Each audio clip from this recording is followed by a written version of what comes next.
प्रकारची कुस्ती लावली जाते मान्यवरांच्या शुभ हस्ते। म्हणजे व्हिडिओ कॉल आहे ना? 57 किलोची कुस्ती लावतोय आपण, 57 किलो। काय नाही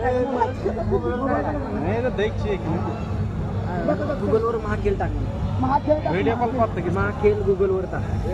या ठिकाणी उपस्थित अतिथी मान्यवरांच्या शुभ हस्ते अर्थात या कार्यक्रमाच्या प्रमुख उद्घाटक महाराष्ट्र राज्याच्या पहिल्या महिला उपमुख्यमंत्री आदरणीय सुनेत्रा वहिनी अजितदादा पवार यांच्या शुभ हस्ते आणि उपस्थित मान्यवरांच्या